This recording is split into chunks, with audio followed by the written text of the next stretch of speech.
Olá, pessoal!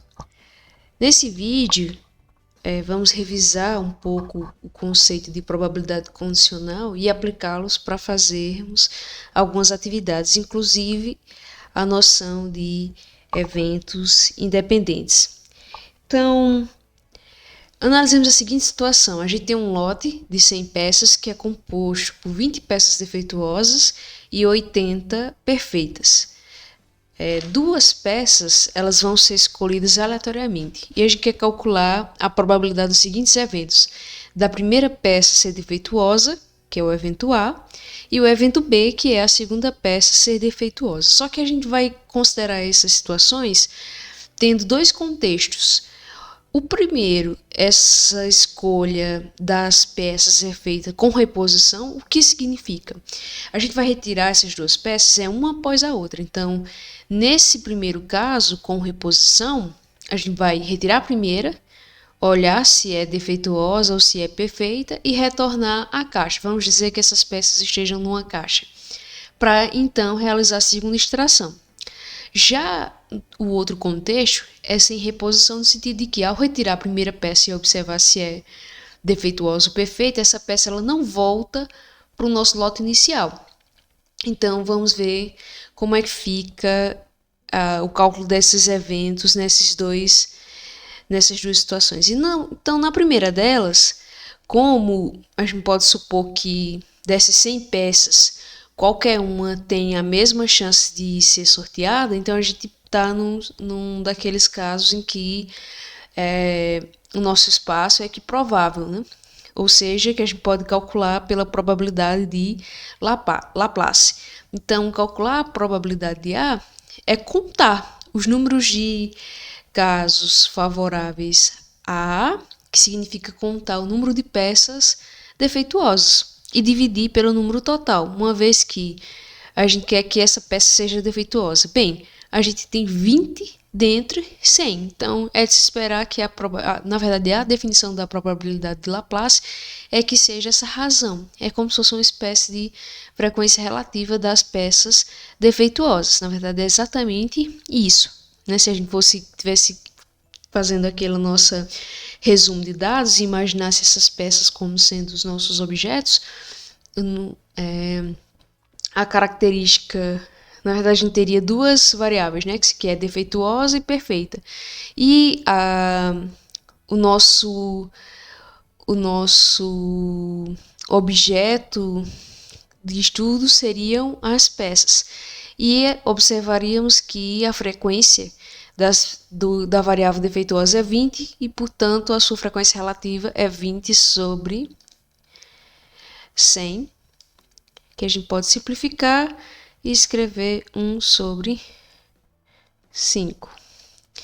E o evento B, qual a probabilidade dele ocorrer? Note que a gente está exatamente na mesma situação do evento A, porque como a peça é voltada, a gente novamente tem 100 peças dentro da caixa, onde 20 delas são defeituosas. Então, isso também é a probabilidade de B.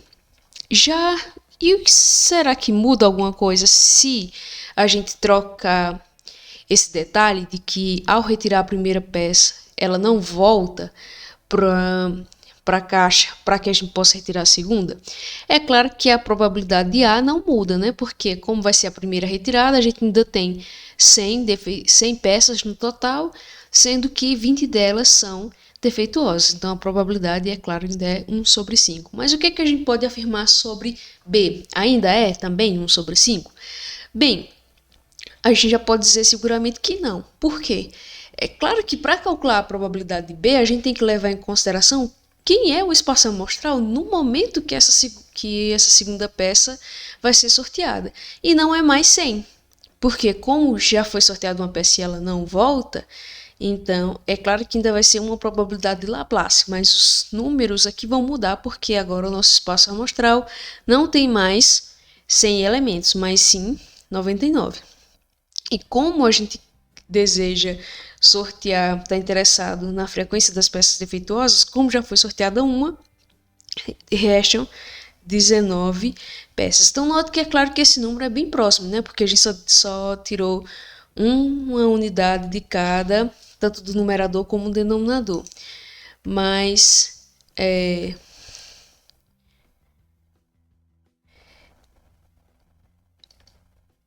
desculpa por isso aqui que apareceu. Então, o que mudou é que, para calcular a probabilidade B, a gente tem que saber se o evento A ocorreu ou não.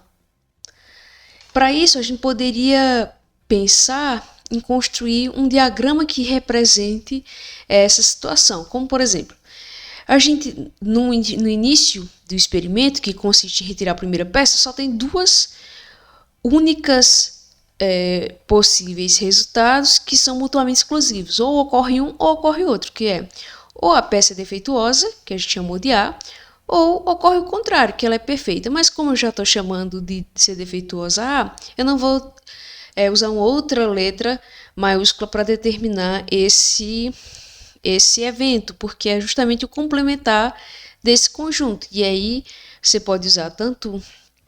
Tem várias denotações, né? Notações para o complementar. Você pode utilizar, sim, um C como um expoente, pode utilizar uma barra, ou seja, se eu represento um evento por A, o seu complementar é com a mesma letra com a barra em cima, ou com um til. Então, vou usar essa notação aqui. Mas, claro que você pode ter a vontade de usar qualquer uma delas. Então, feito isso, eu tenho que agora retirar a segunda bola. Mas aí fica condicionada a eu saber o que ocorreu primeiro, na primeira retirada. Então, se A ocorreu, é claro que também tem duas opções, mutuamente exclusivas, que é ou ocorre B ou o seu complementar. Assim como caso o evento A não ocorra. Mas o que muda nesses casos é a probabilidade de B, sabendo se A ocorreu ou não. Aqui a gente sabe que é 1/5, que a gente já calculou, e, portanto, do complementar é a diferença, 1 menos esse valor, que vai dar, portanto, 4/5. Então, como a gente calculou, a probabilidade de B será 19/99. Enquanto o seu complementar vai ser, bem, a gente tem 99 e não B sai uma perfeita. Quantas perfeitas existem dentro desse universo de 99 peças? 80, que é exatamente o complementar, né, da que a gente já tinha calculado. Então, pessoal, a essa probabilidade que teve que estar condicionada à ocorrência ou não de um evento, é o que a gente chama de probabilidade condicional e denota desse jeito. E lê-se a probabilidade de B ocorrer, dado que A ocorreu. Quando a gente usa a terminologia de conjuntos, e aí podemos, para entender, a gente pode usar o diagrama de Venn. Então, a gente tem dois... Vou usar aqui também esses quadradinhos. A gente tem dois eventos, um evento A e um evento B, que eles podem, inclusive, ter interseção, por isso que eu vou colocar assim. Onde esse primeiro é o evento A e esse aqui é o evento B. Quando esse número aqui, probabilidade A, é a nossa medida de confiança de ocorrer em elementos no conjunto A, sabendo que a gente tem esses possíveis resultados, né, que é o nosso espaço amostral sigma. Agora, quando eu penso nessa probabilidade condicional, é como se a gente reduziu o nosso espaço amostral. Agora eu não quero saber a probabilidade de B ocorrer nesse espaço maior, mas sim qual é a chance de B ocorrer nesse espaço reduzido A, porque eu sei que ele já ocorreu, então é esse o evento certo. É o evento A que tem probabilidade 1. Uma vez que eu já sei que ele ocorreu, então seria calcular a probabilidade nesse universo reduzido, que é o A, ocorrer esse eventozinho aqui, que é justamente, em termos de conjunto, quem? A interseção, né? A inter B, né? Esse carinha aqui, essa área rachurada, é justamente A inter B. Então, uma vez que o meu espaço amostral é A, eu estou interessado em saber qual a probabilidade daqueles elementos que estão em B, que estão em A e que estão em A, né? Porque é o nosso espaço amostral, e que estão em B tem de ocorrer. ok? Bem, então note que calcular essa probabilidade aqui, a gente não usou uma fórmula, a gente deduziu ela naturalmente. E é a nossa noção intuitiva de probabilidade condicional, porque a gente calculou essa probabilidade justamente supondo que a gente estava com esse nosso espaço amostral reduzido, sabendo que A já ocorreu. O mesmo se fosse não A. A probabilidade de B seria a mesma? Não.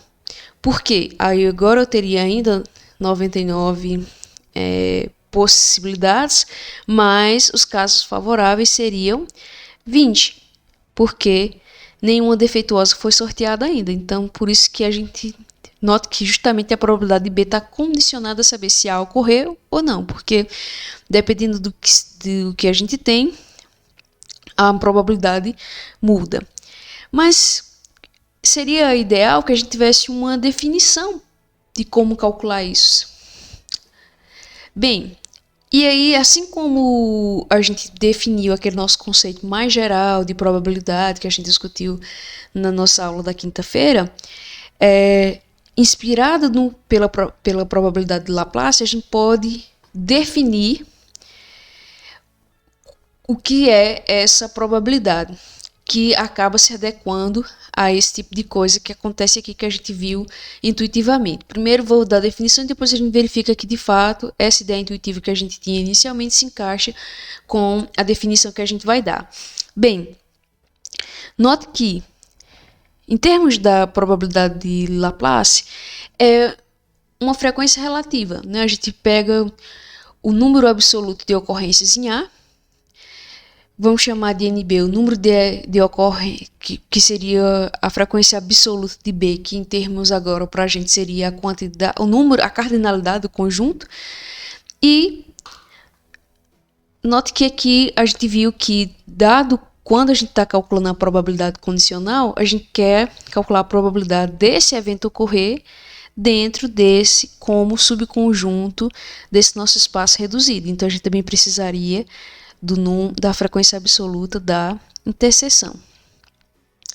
Bem, quando a gente está num conjunto quando esse experimento é realizado um número muito grande de vezes, realmente verifica-se que o que a gente chama de frequência relativa, que é aquela razão entre a frequência absoluta e o número total, é a probabilidade de Lebesgue.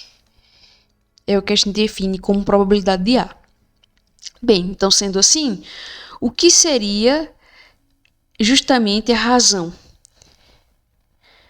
sobre, como eu estou aqui pegando B, dado que A ocorreu, o nosso espaço amostral é A, né? Então, calcular justamente essa probabilidade, pelo que a gente discutiu, é fazer a seguinte razão. É a frequência absoluta da interseção dividido pelo número de elementos do nosso espaço reduzido, que é o A, que a gente já sabe que ocorreu. Mas seria, então, isso aqui de fato é uma probabilidade, mas ainda não tem como eu, digamos, chamar de alguma coisa aqui, onde esse alguma coisa depende das nossas probabilidades a priori, mas é porque está, de certo modo, escondido. Como assim escondido? Porque se você dividir, se você tem uma fração e divide o numerador e o denominador pelo mesmo número, você não fez nada. É como não altera a fração. Então, por exemplo, se eu posso escrever essa fração é exatamente igual a essa, dividido por n, ou seja, eu estou pegando esse número dividido por n e vou fazer a mesma coisa com o denominador. Por quê?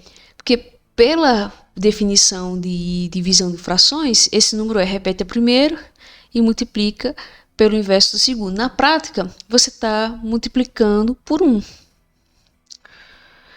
que não altera, né? Então, essa fração, na verdade, pode ser visualizada assim, a mesma coisa, e olha quem é esse numerador, visto dessa forma. Para a gente estar claro quem é isso, né? Foi justamente o que a gente chamou de probabilidade de A. E esse número aqui vai ser justamente a probabilidade de A inter B. Então, inspirado no que acontece em termos de frequência relativa, e uma vez que para um número muito grande de observações isso fica bem próximo dessa razão, então vamos tomar essa como sendo a nossa definição porque pelo que a gente viu, isso aqui seria o que a gente está interessado em definir, né? Seria bem próximo disso. Então, por essa razão, a gente define a probabilidade de B ocorrer, dado que A ocorreu, como sendo a probabilidade da interseção dividido pela probabilidade do evento que já aconteceu. Agora vem a pergunta: mas se você está definindo assim, como ter certeza que esse número aqui, que a gente sabe que é uma probabilidade condicional, porque a gente obteve justamente assumindo que A já ocorreu, como é que eu sei que esse número aqui está de acordo com esse, se eu nem usei essa fórmula? Bem, mas note que quando você pega um caminho nessa árvore, pelo princípio multiplicativo, a probabilidade de que ocorra esse caminho na árvore é justamente o produto de cada uma das probabilidades desse galho. Então, o que significa esse caminho que eu circulei? Bem, você está dizendo que é ocorrer A e ocorrer B. Então, calcular a probabilidade da interseção vai ser justamente o produto das probabilidades ao longo desse caminho. Mas quem é esse número aqui? É a probabilidade de A. E quem é esse número aqui? Vai ser sempre uma probabilidade condicional. De modo que quando você constrói o diagrama de árvore, as probabilidades que vão ficando à direita na árvore são sempre probabilidades condicionais, condicionado ao fato que o outro já ocorreu. Aí você poderia me perguntar, então deixa eu só concluir aqui, né? Isso aqui de fato é a probabilidade de B, dado que A já ocorreu. Mas você poderia dizer, professora, mas então nesse caso aqui, na primeira, eu também não poderia construir uma árvore? Poderia. Para entender melhor do que está acontecendo? Sim. Mas a gente viu que a probabilidade não muda, que nesse caso, como a peça é reposta, é como justamente se a gente tivesse... Não depende do evento A ter ocorrido, não. Bem, mas isso não impede que a gente entenda isso como sendo uma probabilidade condicional. Acontece que essa probabilidade, nesse caso, vai ser igual à probabilidade de B. Por quê? Porque esse evento é independente e é assim que surge a noção de evento independente. Quando a gente verifica isso, quando vale essa igualdade, quando a probabilidade, e essa probabilidade condicional é o que a gente chama de a posteriori, ou seja, sabendo que um dado evento ocorreu, qual a probabilidade do evento ocorrer é a sua probabilidade posteriori, é igual à probabilidade a priori daquele elemento ocorrer, a gente diz que A e B são independentes.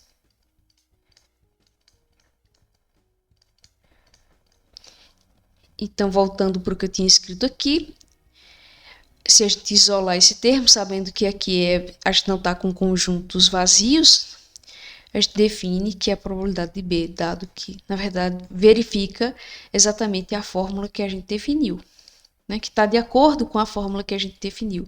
Porque poderia causar dúvida, porque a que a gente fez sem uso de nenhuma fórmula, foi intuitivamente, depois, inspirado por o que acontece nas frequências relativas, a gente atribuiu uma definição, mas poderia ficar com dúvida se esse número que a princípio a gente estava chamando de probabilidade condicional verifica essa equação, mas sim, verifica. Então, tudo se encaixa perfeitinho para que, de fato, a gente possa, sem duvidar muito, de que tomar como definição, porque a gente não demonstrou nada.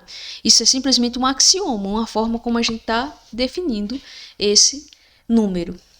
E as coisas funcionam perfeitamente. Então, vamos ver aqui algumas aplicações.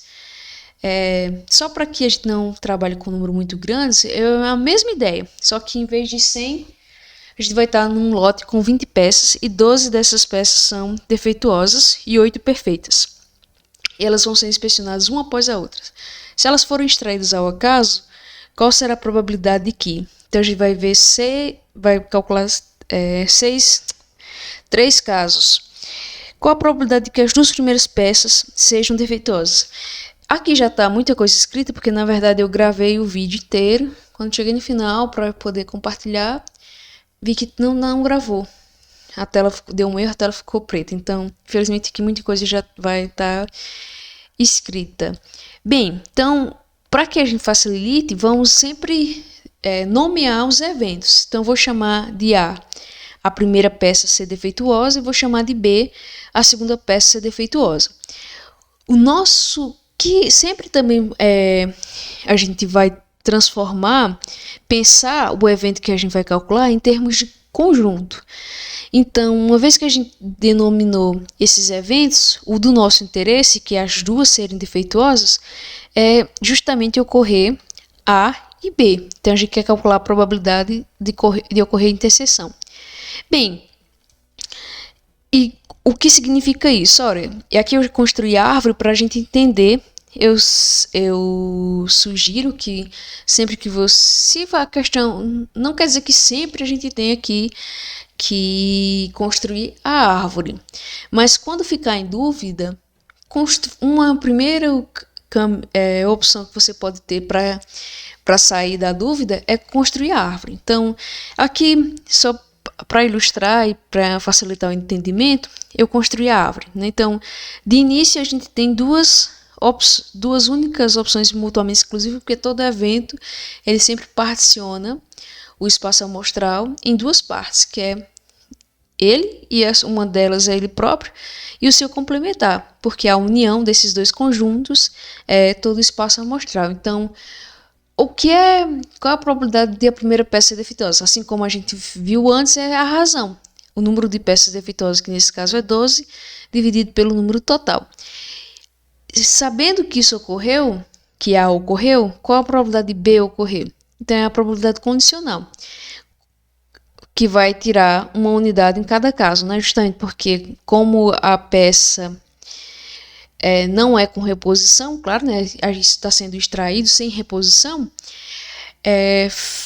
no momento que a segunda peça vai ser extraída, não tem mais 20 peças, e sim 19, e como uma defeituosa já saiu, só temos 11 casos favoráveis. Então, como a gente está interessado em calcular esse caminho, é justamente o produto das probabilidades. Então, é só fazer a continha. Note que aqui está 3 sobre 5 porque eu simplifiquei, né? Como 12 e 20 são pares e divisíveis por 4, dividindo tanto o numerador como o denominador por 4 dá 3 sobre 5, e isso vai ser aproximadamente 0,347 ou 34,7%, que é só multiplicar por 100. Bem, e o segundo caso? As duas primeiras peças sejam perfeitas. Então, em vez desse caminho aqui, a gente está interessado nesse, que é justamente não ocorrer A e não ocorrer B, que pela forma como a gente definiu os eventos, é justamente a peça ser perfeita e a segunda peça também. Então, assim como a gente fez no primeiro caso, basta multiplicar as probabilidades. Lembrando que essa aqui vai ser 7 sobre 19, que vai dar 14,7%. Agora o caso C.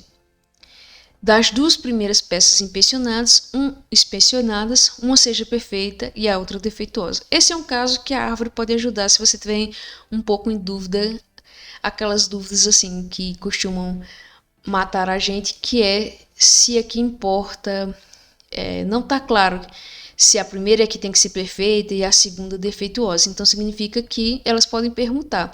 Quando você constrói a árvore, aqui, na verdade, está demonstrado todos os resultados possíveis. Se você se escrever as linhas, isso são todos os resultados possíveis.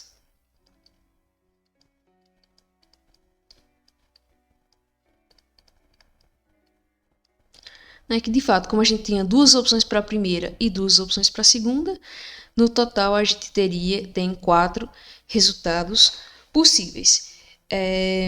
Então, note que aquelas que se encaixam em de uma delas ser perfeita e a outra defeituosa, tem 2 casos, que é esse e esse.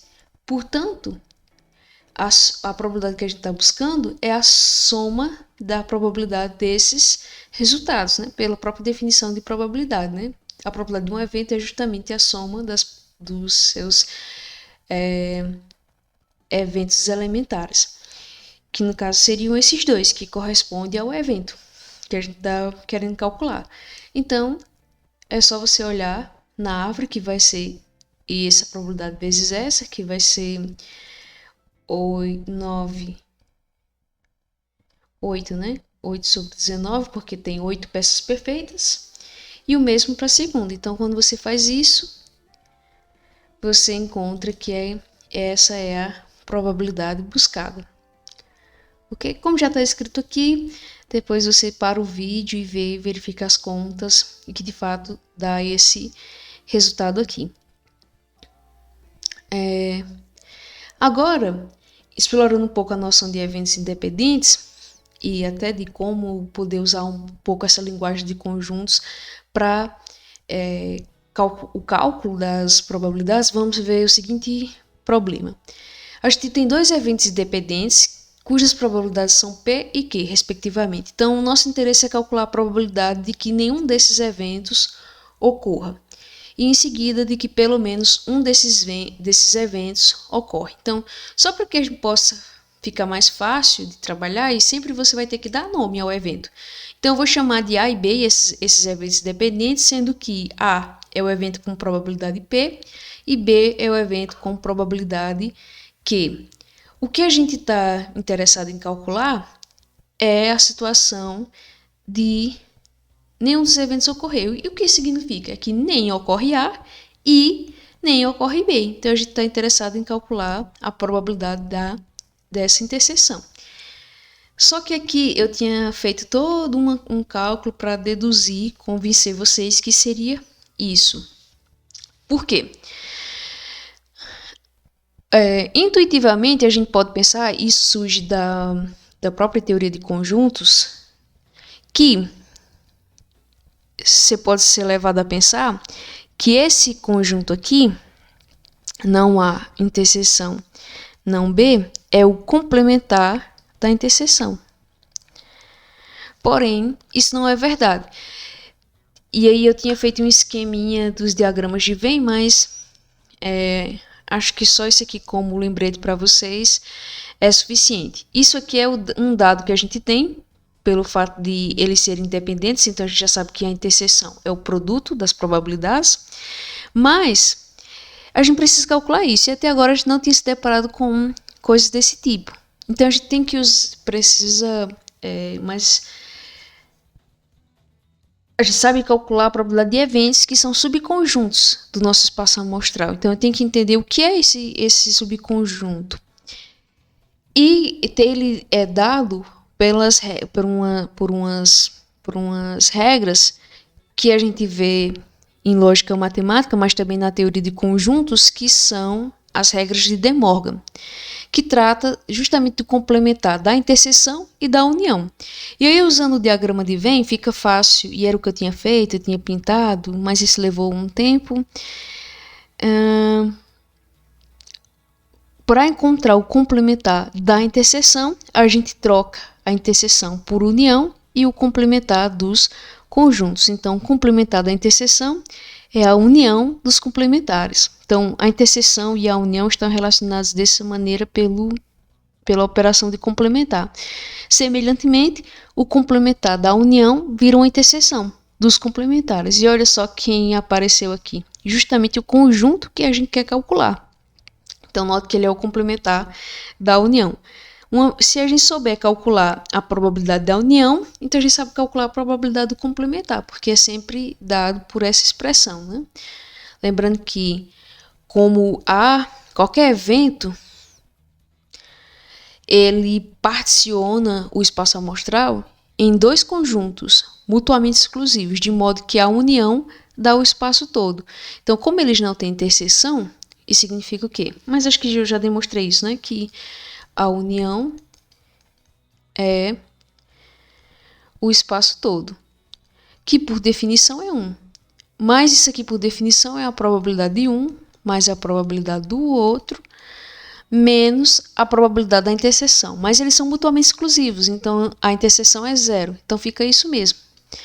Por isso que a gente sempre pode encontrar a probabilidade do complementar em termos da probabilidade do evento. Sim, a probabilidade do complementar é 1 menos o evento a probabilidade de A. Então, se a gente souber calcular a probabilidade da união, a gente sabe calcular o que é desejado, já que ele é um tipo de complementar. E é justamente isso que a gente vai fazer. Mas a gente sabe calcular a probabilidade da união? Sim.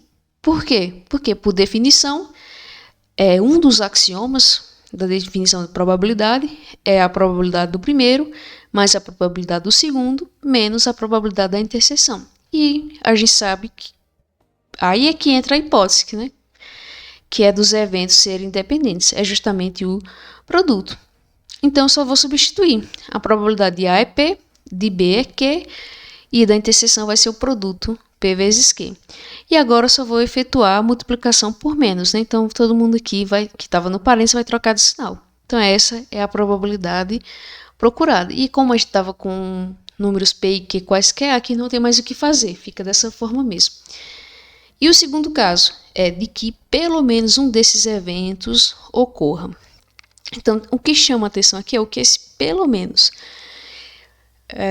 Analisando os resultados possíveis, as composições, se exatamente um deles for ocorrer, significa que a gente tem que ocorrer o primeiro e o segundo não. Mas pode ser que seja o segundo que ocorra e o primeiro não. Só que o nosso interesse é em pelo menos um. Então, significa que, se os dois ocorrer, também está satisfazendo a condição. Então, esses três subconjuntos estão contidos, ou formam, na verdade, justamente os únicos casos possíveis, portanto, formam o evento que a gente está interessado em calcular. Então, seria a soma das probabilidades de cada um deles. Mas note que a única outra situação possível é justamente a que a gente já calculou, que é de nenhum deles ocorrer. Essas são as únicas opções. Ou ocorre um deles, que é exatamente esses dois primeiros, ou os dois, ou nenhum. Então, a soma desses eventos, da probabilidade disso, é o espaço amostral todo, que é 1. Então, se a gente quer fazer justamente esse cálculo a soma desses elementos aqui, é só fazer a diferença. Então, sempre quando a gente fala nesse pelo menos, sempre não, porque pode ser que depois eu arrume um exemplo que não se encaixa nisso, mas geralmente, quando a gente se depara com desses problemas de pelo menos, é mais fácil ir pelo complementar, porque vai ser um caso, que é justamente quando nenhum dos eventos ocorre. E para nossa sorte, a gente já calculou esse evento no item A. Então, é só fazer, seguindo essa fórmula que a gente deduziu aqui, vai ser 1 menos o valor que a gente procurou. E aí você pode pausar e ver que, de fato, a gente vai chegar nesse resultado aqui. E vai ficar dessa forma mesmo, porque P e Q aqui são quaisquer, certo?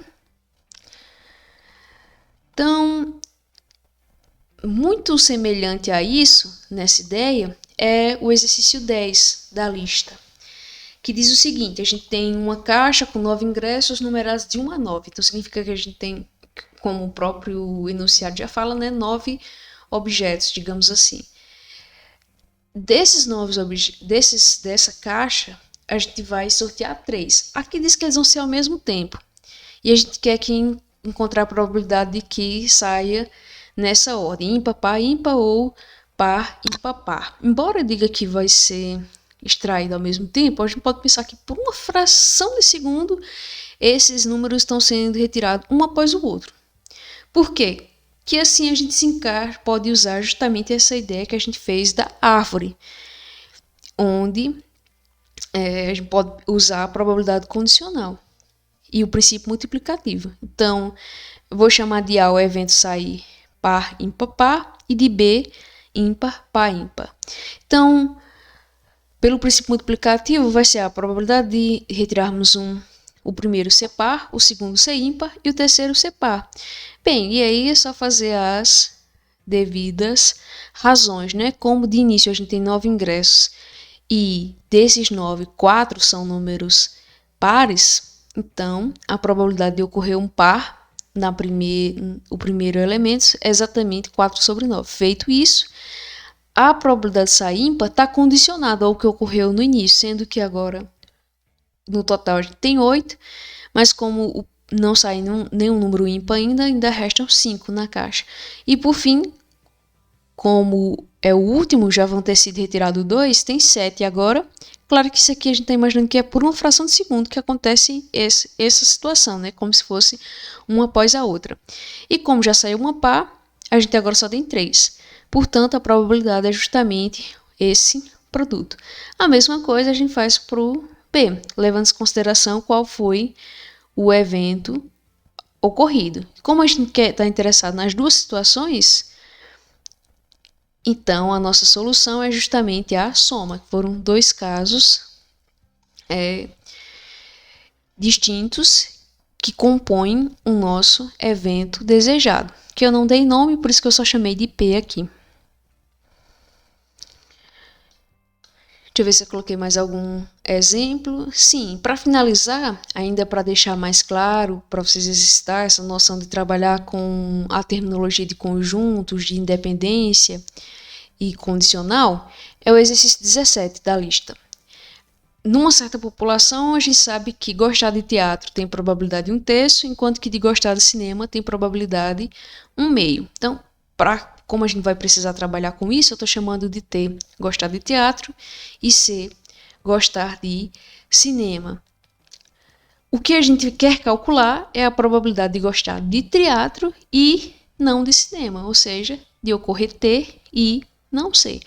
Só que a gente vai fazer isso levando em consideração algumas situações. A primeira dela é caso gostar de teatro e gostar de cinema sejam eventos disjuntos. Então vamos ver aqui o que eu já anotei.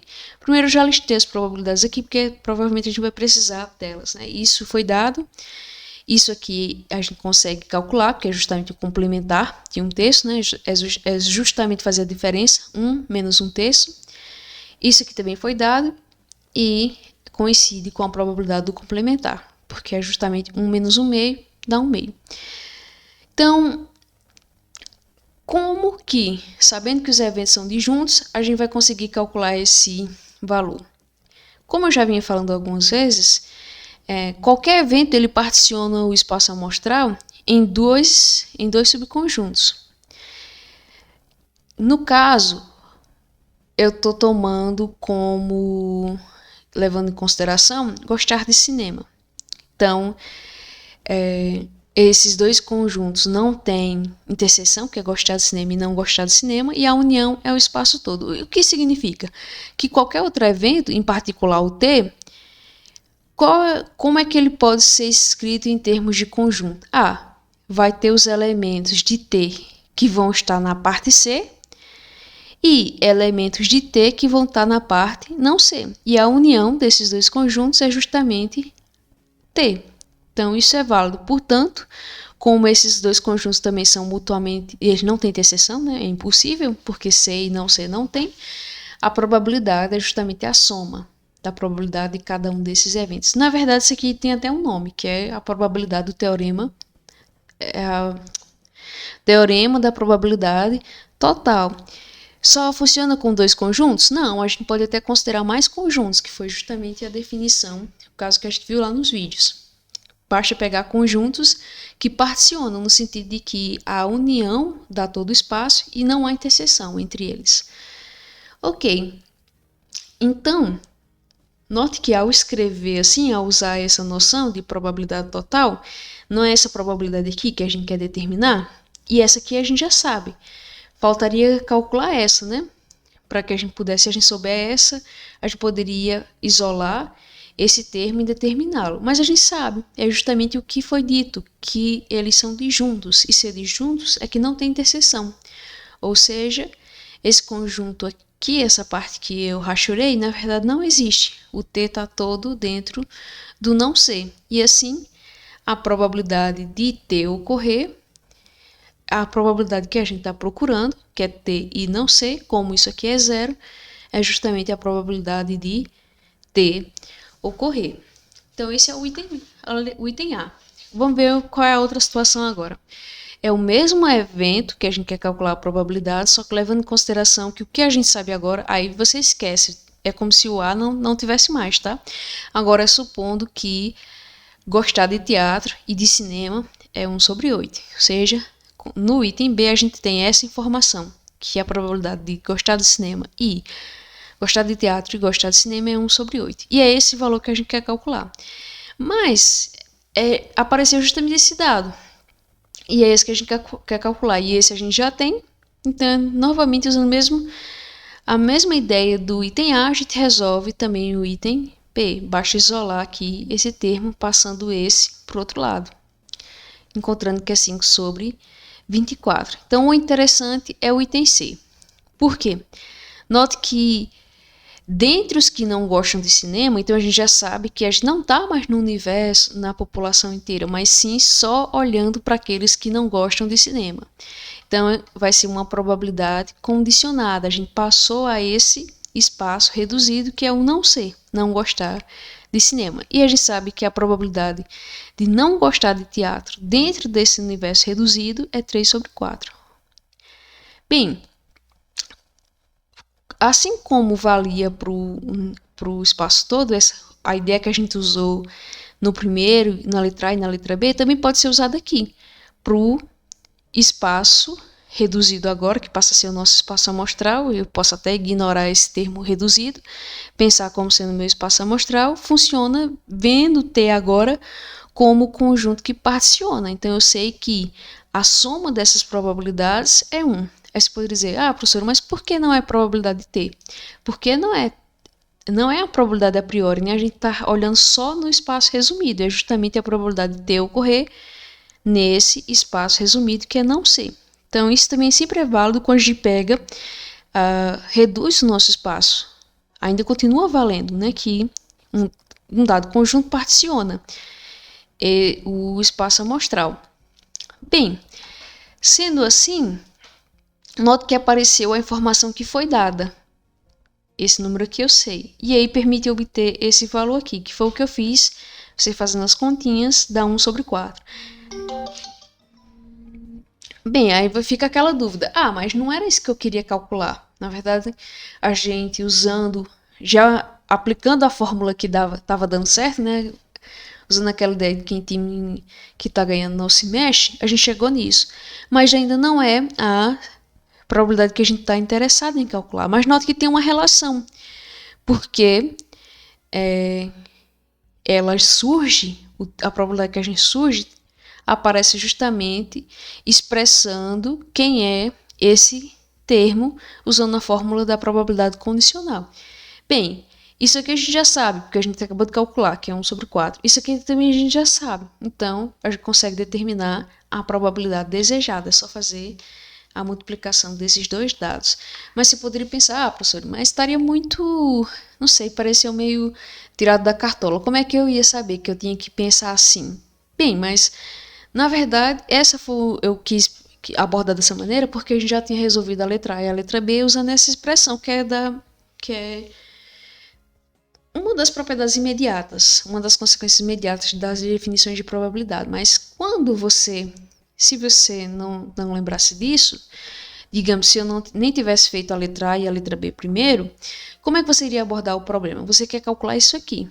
E só tem duas formas associadas a ela, que é justamente envolvendo a probabilidade condicional. Então, ou é dessa maneira, que é quando você supõe que T é o evento que ocorreu, assim como também é dessa maneira, que é quando você visualiza, imagina, que é o não ser que ocorreu. E aí você tem duas oportunidades. Olha o que é mais conveniente. Então, note que é claro que nenhuma delas eu sabia, mas bastava para mim decidir qual era o mais fácil de achar, se era a probabilidade de T, dado que C não ocorreu, ou era a probabilidade de não ser, dado que T ocorreu. Mas uma vez que já foi me dada a probabilidade, tendo como evento que já aconteceu sendo não ser, é claro que era mais fácil a gente pegar essa fórmula aqui, né, que já está de acordo com o que é dado lá na expressão, que justamente foi o que a gente usou. E aí tem como a gente determinar, porque foi justamente o que a gente... esse dado aqui foi justamente o que a gente calculou.